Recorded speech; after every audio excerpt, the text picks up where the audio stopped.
Good morning, everyone. A pleasure to be with you. We have an all-star panel here to help you get hands-on with some of the concepts that were introduced to us in our opening keynote. First, briefly, Mark already partially introduced me. I've got about 15 years experience in the public sector. So working with a panel like this to bring you some content today has been a real pleasure. Let me put my old hat on again. And talk to some colleagues who are dealing with problems in the public sector every day. I was most recently CFO for then Governor Mike Pence at the state of Indiana. Ran his Office of Management and Budget, which was a lot of fun and a lot of stress as well, managing a balance sheet.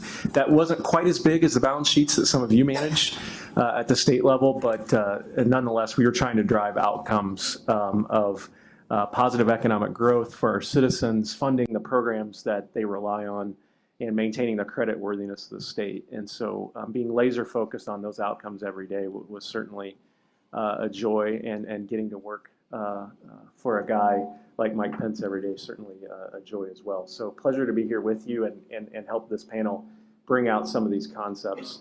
First of all, briefly, I do work in our SAP public sector business, which includes the federal civilian business, and also the state and local government business. And we have a point of view on this business globally that I help drive, working with our customers and team leaders like Mark, Greg Chapman, and others. And so our point of view is that government worldwide is really dealing with three and trying to deliver on three very important and critical priorities.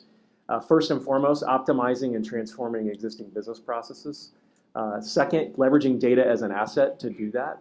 And third, probably most importantly, delivering services for citizens and in a manner that they expect. Let's face it, as public stewards, we deal with a citizen customer who brings a lot of expectations into their interactions with government, mostly based on what they have in the private sector. I mean, you think of all the digital services available in the private sector that all of us interact with every day. We bring those expectations to government when government provides us services. And so we're helping our customers globally deliver on those priorities. And we're largely doing that through what we call the intelligent enterprise, or in this case, intelligent government. Helping our government customers innovate across all the different lines of business, including finance, leveraging the latest technologies to deliver on those priorities. So in the finance space, we've helped customers transform their tax debt collection processes using machine learning. We are helping customers transform AR and AP processes using machine learning to drive ROI and to automate and let employees focus on those tasks that are higher value add. So that's where we come from as a company right now in the public sector, and I love working with our customers all over the globe on those projects. And I think our point of view meshes pretty well with the thread of today's panel, which is the President's Management Agenda, in particular, the objectives to deliver on IT modernization, to leverage data as an asset, and to help deliver the workforce of the future in the federal government. And so we have this panel here today to help us on all of those topics. So what I'd like to do, I'm going to pass the mic here. We're going to have each panelist briefly introduce themselves, and then I'll have a series of questions. And hopefully there'll be time at the end for audience questions as well, but we'll have to see about that. So go ahead and introduce yourselves.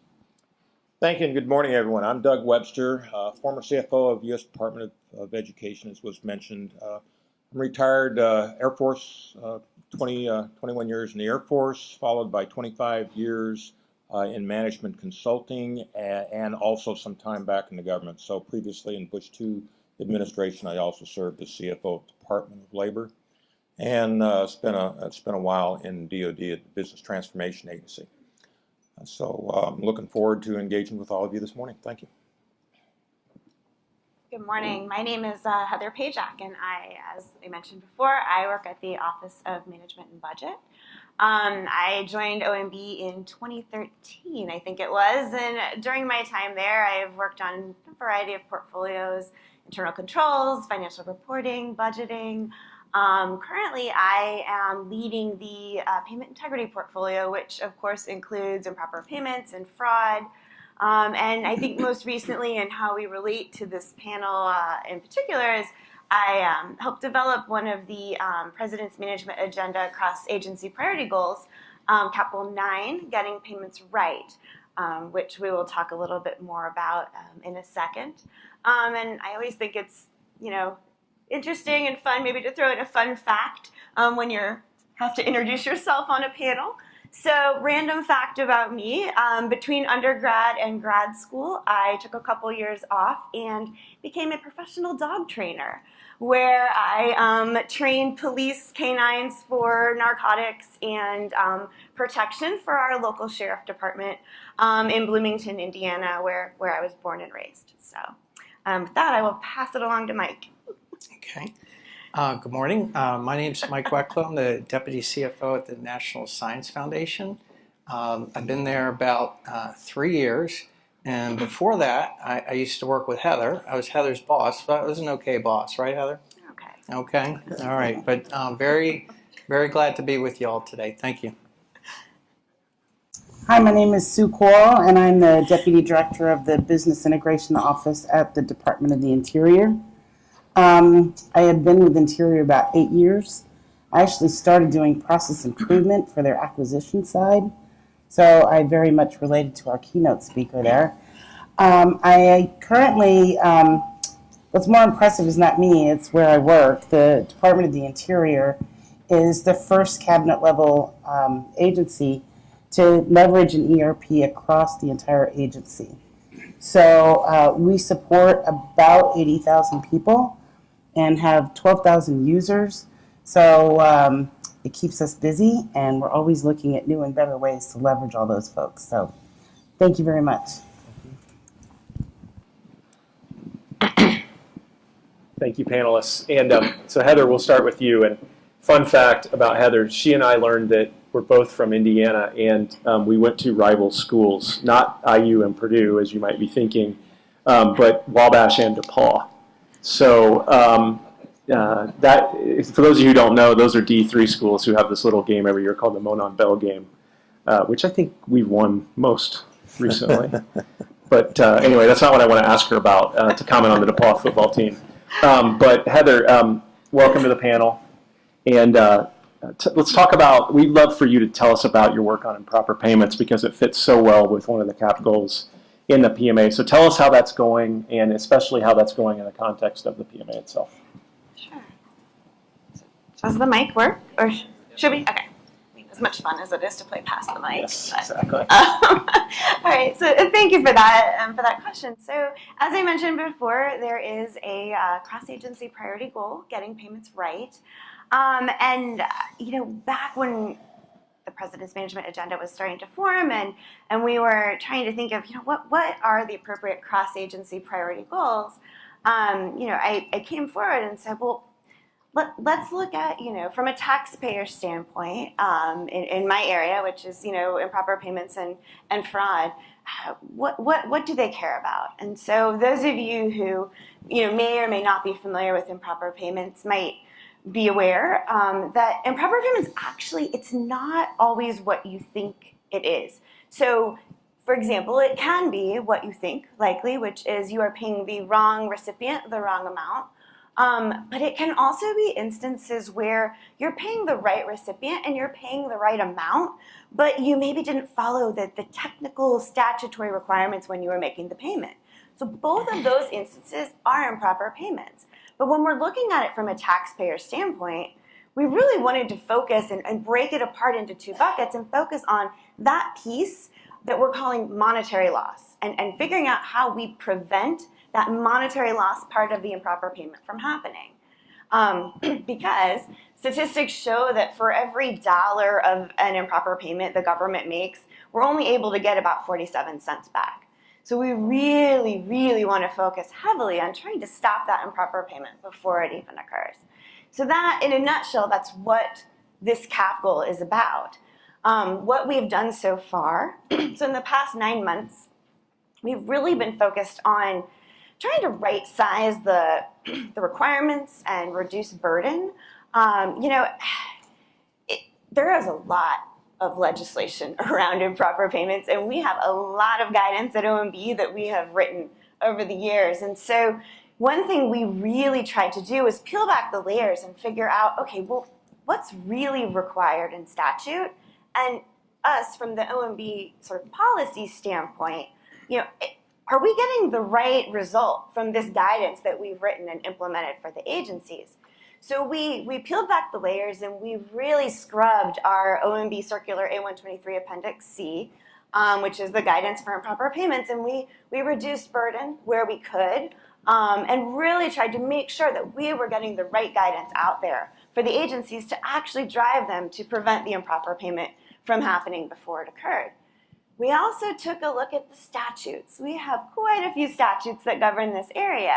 And, back in 2002 when the first law was passed, I fully believe that Congress had good intention with some of the requirements that they put out there. But, over the years, we've been implementing this, and it isn't always driving that behavior that I think maybe was anticipated.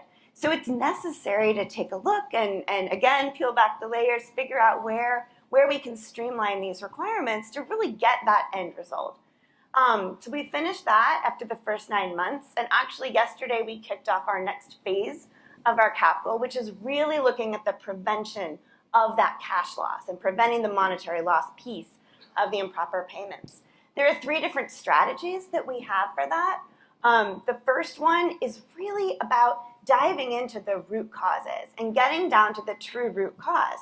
Because as you heard our speaker before, you really need to make sure you understand what it is that you're throwing the data and the analytics at, right? So that you're actually effective in preventing that improper payment. So without understanding the true root cause of the improper payment and of the fraud, you will not be successful in going forward. So we have that piece of the capital that it kicked off yesterday. Today we're actually kicking off another phase, which is our strategic data use.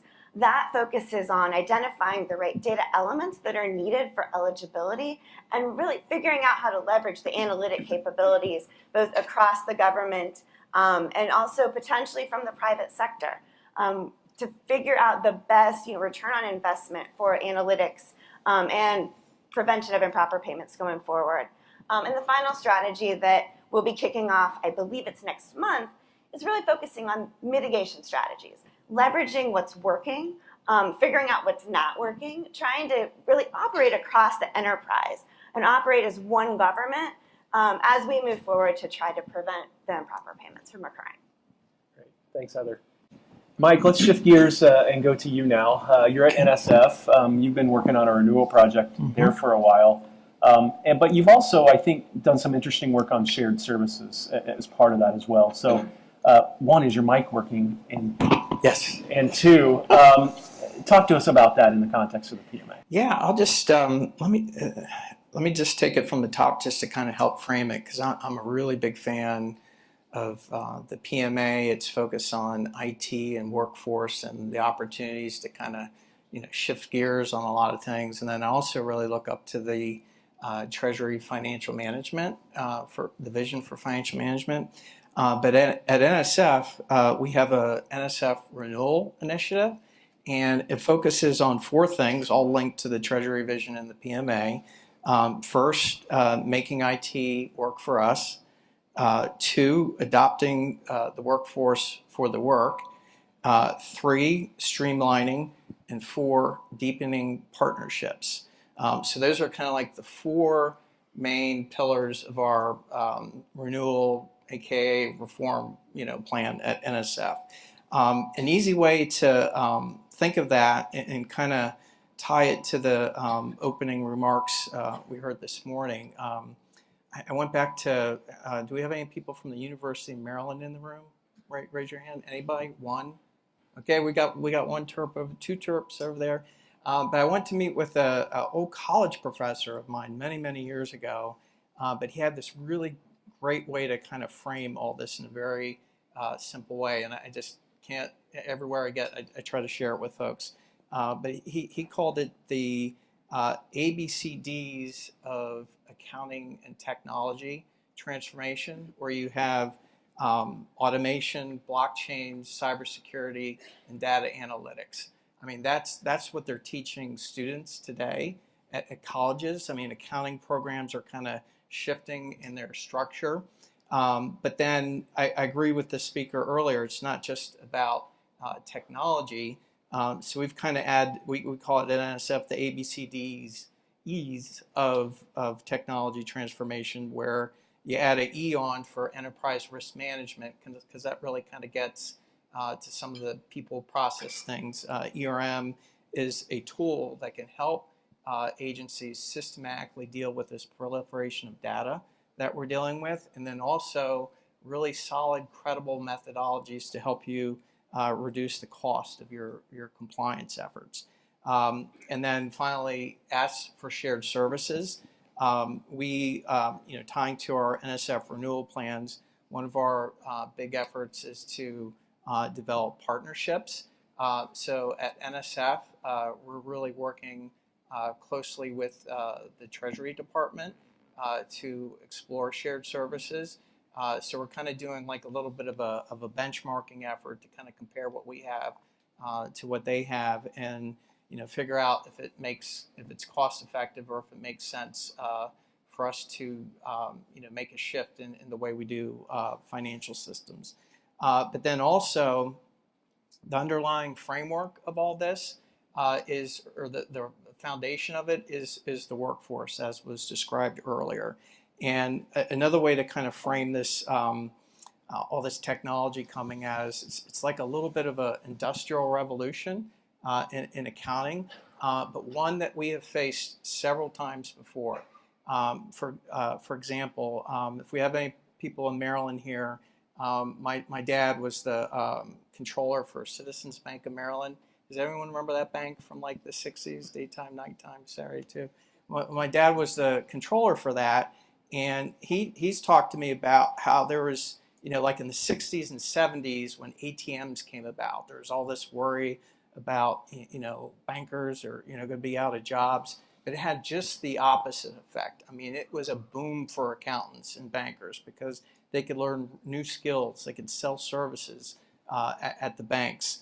And then I personally experienced that when I came into the workforce. I remember my dad on Saturdays or tax season, he had this ad machine, and he could just go lightning fast and tape all these things to spreadsheets, ledgers. But then spreadsheets came about, and there's stories in the news that spreadsheets were going to do accountants out.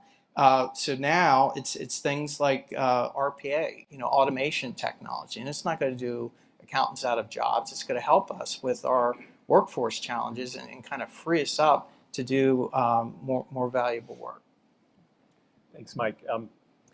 I think it's unique to see someone in a CFO's office talk about workforce, and the PMA obviously has a workforce goal. Have you guys seen this meme that's going around, the conversation between the CFO and the CEO about workforce? The CFO says, boss, what if we invest money in training the skills of our workforce and they leave? And the CEO responds and says, what if we don't train them and they stay? So this is really important, right? And as Mike said, automation, things like RPA, machine learning, they're not going to replace, they're going to free up, right? It's automated intelligence, really, or augmented intelligence is really what we're talking about when it comes to AI. So great, Mike, thanks for sharing that. We're going to shift to Doug now. And Doug's been doing a lot of work on CAP Goal 10, which centers around IT spending transparency. And Doug, talk to us about how that work's going, and in the spirit of this morning's conversation, what outcomes have you been driving? All right, can you hear me? Yeah, I think we're good. So let me put a caveat on it, and that is I was one of the co-leaders on this as the CFO of education, but I've been out of that role for a short period of time now. So I can talk to it generally, but don't consider this as absolute most current. To start the conversation, I actually had some thoughts I was going to start off with, but then listening to Bob Spear really impressed me this morning and got me to thinking a little bit about changing what I wanted to share to set the stage to talk about CAP Goal 10. And that is, I think we as a community historically have underplayed our potential role in financial management. And let me make the case this way. I believe and I know some folks like Mike has heard me say this many times before, but I believe that every organization exists to provide stakeholder value. Okay, those are nice words, but what does that really mean? And I would argue that providing value means you've got to balance three things, three considerations. What am I going to do for you? What am I going to deliver in terms of products or services? What are the resources that I'm going to use and consume to deliver that? Because we all have to deal with limited resources. That's the cost-benefit trade-off. But then that third leg of a three-legged stool is risk. And so Mike Wetklow mentioned enterprise risk management. That's why I have such a strong belief in that.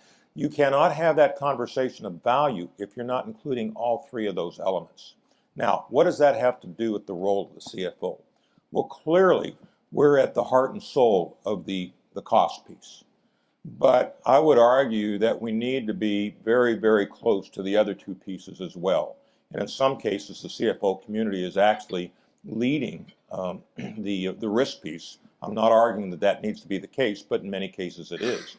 And so we need to be at the table anytime one of those decisions is made, both holistically, where you're trying to balance it from a portfolio view across the department, the agency, the company, whatever, as well as the next level down, because the decisions that are made at lower levels in the organization ultimately pile up to create value or not, as the case may be, at the overall enterprise level. Now, what does that have to do with CAP Goal 10? CAP Goal 10 is implementing something that's called technology business management. And TBM is simply a modeling approach to better understanding the cost of technology. Now, why is that important? We spend in the federal government approximately $90 billion a year on information technology. That's a lot of money. But when you look at where that money's going inside that number, in a study I've done a few years ago, 80-some% of that was categorized as other. That doesn't tell you a whole lot. It certainly does not help inform the decision-making process. So TBM is here to help do exactly that, to inform the decision-making process, so we don't just know where the money's going.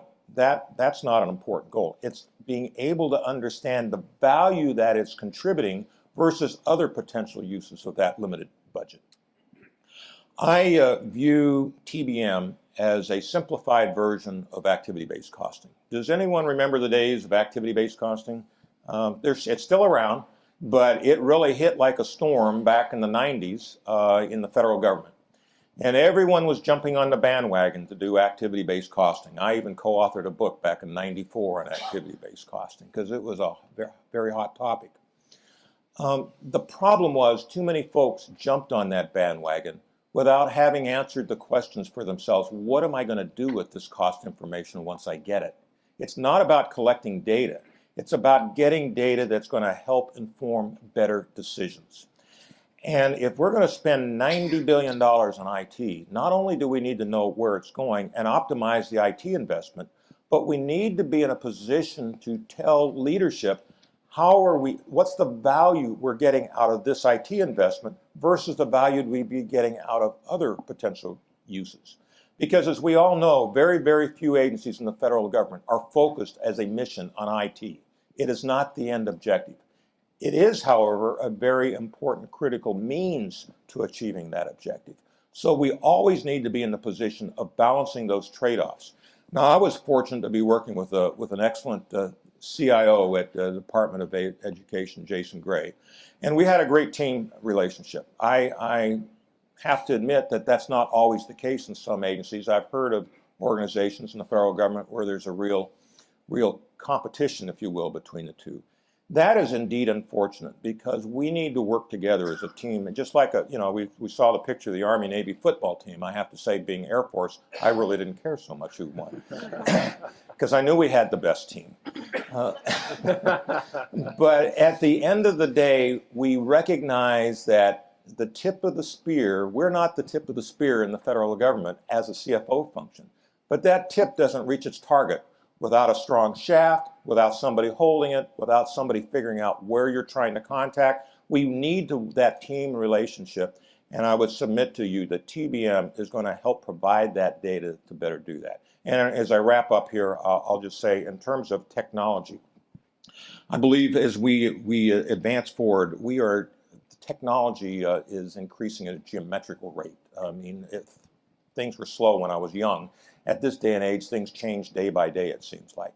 And we are going to be needing to apply things like bots and automation and so on to this TBM framework. So we don't have a whole host of accountants out there doing all this collection of data, because most of it, I would suggest, can be automated. Thank you. Thank you, Doug. Speaking of bots, Sue, we're going to go to you now, and you explained that you've been doing some interesting things with bots at Interior. So talk to us about that a little bit and some of the outcomes you've been driving there with that project as well. I'd be happy to. Just to frame it a little bit, the Business Integration Office, we refer to it as the BIO, is the group that runs the ERP that we refer to as FBMS. So I just want to put it out there because I tend to throw terms around, and those are indicative to our universe. So in any case, the BIO consists of 300 to 400 people that are kind of in different walks of life. Some are techies, some are acquisition SMEs, some are financial assistance SMEs, some are property, some are finance. They're kind of all over the board. And they work together in unison with all of our users.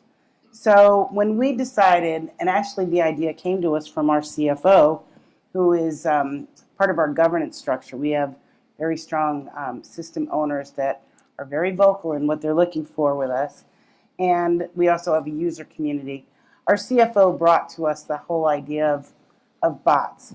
Is there something we can do with bots to help leverage our workforce, as we've talked about, to work smarter and to work better? So what we did is we went out and talked to our users. And we took our user groups, brought them all together, and they came up with what they felt were 86 good opportunities to leverage bots within our system. 86, that's a lot of numbers. So we decided we needed some outside help and brought in a consultant who specializes in bots. And he helped us, actually they helped us, narrow the list down to about 10. And then we set kind of the criteria for what would we be looking for in a bot. And when you're dealing with IT folks and then you're dealing with finance folks, IT folks, everything shiny and new is like really, really great. And really, really great is not always really, really great for what you're trying to do. So a lot of fun fact in here about me, as long as we're doing fun facts here today. In my prior life, I was a chef and sommelier. So I tend to look at everything in terms of food or wine. So it's more fun. So when you come with these ideas, I want to use, for an example, a simple vegetable peeler, right? I don't own a restaurant any longer, but I still cook at home, and I have a 79-cent vegetable peeler in my junk drawer, and when I need to peel a cucumber, it works great. I do like 2 a week, get it done in no time. My husband decided I needed the KitchenAid peel, slicer, dicer attachment at $200. And let me tell you, this thing, it's wonderful. It peels, slices, dices. I can do 500 cucumbers in about 10 minutes. I have 2 people in my house. I don't need 500 cucumbers. So if you take that framework and say, okay, it's a great piece of technology and it's shiny and wonderful, and apply it to what we're doing with bots, the same principle applies, right? If you have a process that's simple and you don't do it that often, it's not something you want to use a bot for. So in any case, we had these 10 ideas that we narrowed it down to, and we're piloting one of the 10 right now. And actually the one that we're piloting is the reconciliation of IPP invoices back to our system. And actually we're sharing this information with NSF and also Treasury. So, so we are in the midst of doing this pilot right now. So to give you an idea of the 10 that we were looking at to begin with, it was things like sales orders, creation of sales orders. Again, because we do everything in FBMS from property to financial management, energy consumption, acquisition. These bots were across the board. So contract closeout, sales orders. Let's see, the creation of travel profiles, because we also manage travel through FBMS. Anyway, so we brought it down to this one. We are piloting it right now, and actually the pilot kicks off, I believe it's February, right, Jeff? Our project manager is over there. So, and we are piloting in a non-production environment, and then later in the year we'll go full production. So I have to say there's a big learning curve here, and there's a number of things that have jumped out to us with the implementation of bots. And one is make sure you're looking at RPA, the automation of the right process. Make sure that it's a process that's repeatable. You can also look at processes that, even if they're not repeatable on a regular basis, let's say biannually, but they're very manual, that they take a lot of time to do. That's another opportunity. So it's also things that if you have a workforce that is doing or involved in a process that could be better leveraged somewhere else, it's a great opportunity, as we were talking about earlier, in making sure you're leveraging your workforce properly. So it's been fun. It's been a big learning curve for us that RPA is the thing of the future. But think about that vegetable peeler when you're looking at bots, and keep that in mind. Excellent, thank you. So I think this has been terrific insight, and I'm sure, there is broad ranging activity going on in implementing the PMA. So let's bring it back to that for a second. We're going to do a rapid round to close out our panel with each of the four panelists. So there's been a lot of talk about emerging technologies already today. Some of them have been mentioned: blockchain, machine learning, predictive analytics. I'd like to ask these experts in a rapid round to close us out, what role do you see these emerging technologies playing now in the PMA and in the future? I think in the PMA, I'll talk to Cap Goal 10. I think as time rolls on, as I begin to get to at the end there, I believe technology is going to have an ever-increasing role, because as we develop these these costing models, I think a lot of that can be relatively automated. Okay. And so, I don't think we're there yet, but I would say 5 years from now, perhaps, I see a lot of that coming. I think from my standpoint, where I sit at OMB and with the Capital 9 getting payments right, we have a lot of agencies and programs that they're doing some really cool stuff with advanced analytics right now, and we have others that are maybe just beginning. And so I think there's those that are doing some really neat things with preventing improper payments and detecting and preventing fraud. With their analytic capabilities, we are, of course, looking to leverage that and leverage it to those programs and agencies that maybe aren't quite as advanced. So I definitely see that there is a future for, advanced analytics and, of course, other emerging technologies as well going forward. Just real briefly, I think the CFO or accounting community for years have talked about moving from the back room to the boardroom. I think with these technologies we have, the time is now, and it's for real. I'm thinking of the keynote speaker with all the flow charts. We've got some of those too at NSF, not as big, but we just implemented a robot as well with IPP, and just think of it as like, you look at that flow chart and it just makes your head spin, and how to think of how to implement a system around that. The RPA is like a tool that you can just wipe a lot of that stuff clean and just figure out how to do more valuable work to provide insight about the information coming out of our systems. And so far the staff love it, because we're giving them new opportunities to reskill, learn new things than tedious transactional and Band-Aid workarounds. Right.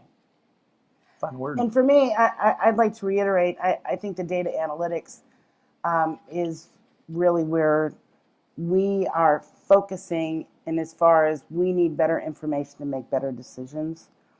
I think our biggest struggle with that is data governance. And I think all of us struggle through Data Act, that we understand that, the difference in your data and my data can be the difference between a good decision and a bad decision. So data governance, I think, is going to become more and more critical as we get further into analytics. We can't plan it any better. She literally stopped her sentence at 0 time on the clock. Perfect. So thank you to the panelists, and join me in thanking them for sharing their insights today. Thank you. So are we good on